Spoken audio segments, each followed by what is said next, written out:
Republican Global Conference is underway in Beverly Hills tonight. Irvin Magic Johnson, one of the highlighted speakers today. His post-Laker life, of course, is all about business.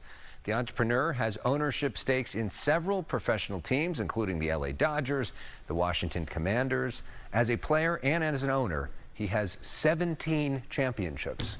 How about that? Another sports great spoke about the second half. Peyton Manning, sharing lessons he learned as a pro quarterback and how that's impacted his career after the NFL, talking about the importance of retirement and thinking about that as well. You know this guy as Pitbull, Mr. Worldwide. Armando Christian Perez shared how a mistake made early in his career taught him the value of preparation and how that still applies today. Education Secretary Linda McMahon just wrapped up a panel discussion about an hour ago. She told the crowd that President Trump selected her for the job because of her proven leadership and her business acumen. Before she spoke to that panel, she spoke with us for an exclusive one-on-one interview. Madam Secretary, thanks so much for being here. Good to have you in Southern California. Thank you. It's a pleasure. Talk for a moment about how you think of your job. Because Republicans have talked about this idea of getting rid of the department that you are now leading. How do you see your job? Well, I can tell you the president was very clear when he asked me to serve as the Secretary of Education. He said I would be successful when I'd fired myself. So I know what my job mandate is. But what the president really means by that is to take the bureaucracy out of education, to make sure that best practices can be handed off to the states, that the funding is continuing to flow for those critical programs like Title I and IDEA for handicapped and special ed students, but to get rid of all the fat that's there and just those programs that really aren't serving students. I mean, does that mean, do you think during this administration the department is literally gone?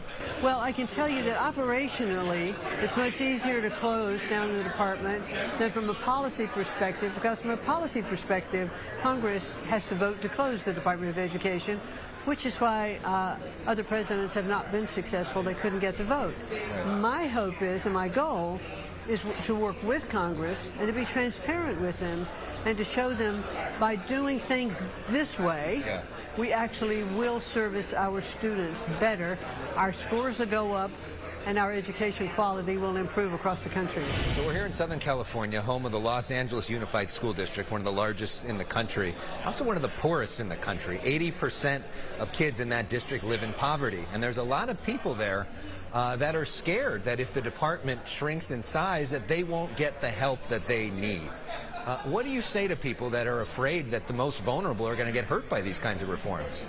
Well, you will still have the same people in government here unless you change, but the funding, even in the president's new budget, the funding for Title I, which services that community the most, that funding is preserved.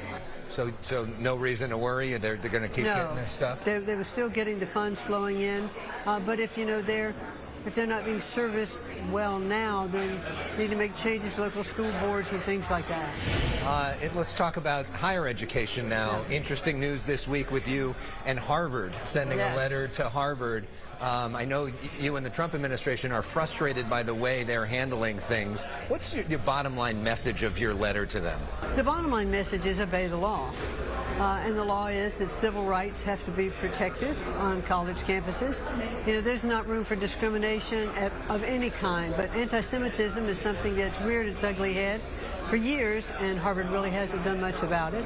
The other thing is, what is causing a lot of this unrest on campuses? Is it students who come in from countries outside of the United States? Are they vetted well before they're admitted to Harvard? How about teachers?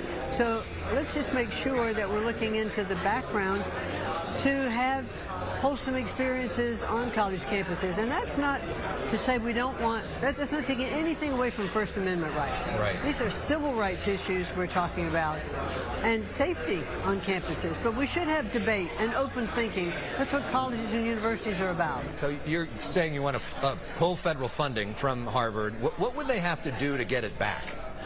Well, what the president has said is that due to the size of their endowment, which is a little over $53 billion, that taxpayer money shouldn't really be going to Harvard.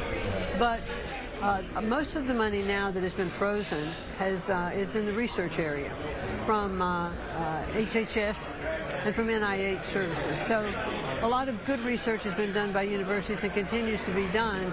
But there are a lot of donors providing that $53 billion endowment. Perhaps instead of tax dollars, they could use donor money for that.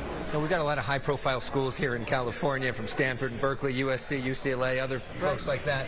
Should they be concerned that something similar is going to happen to them next? Is Harvard the beginning of a process? Well, what we've done is we've launched investigations into about 40 universities, and I believe, I'd have to check, but I think there is one here in California, just to look at their policies to see what they are doing. One of the things that we have just focused in a little bit also is the fact that under the Section 117 of the Higher Education Act, colleges are required by law to report foreign money that is donated, where it comes from and how much.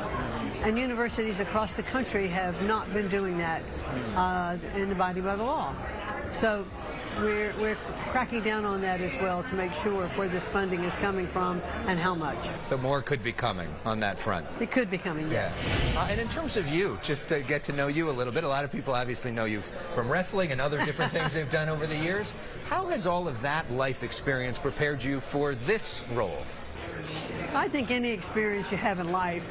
But let me go back to even when I was in college. I've always loved education. I actually majored in French in college. I wanted to be a teacher. I got my certificate to teach. But my career path went in a different direction. But I did serve on the State Board of Education in Connecticut, and I've been on a board of trustees on a university for 16 years. So it's not as though I've been totally apart from any form of education. But what the president said to me when he asked me to take over this job, because I told him, I said, look, I don't come from the world of education.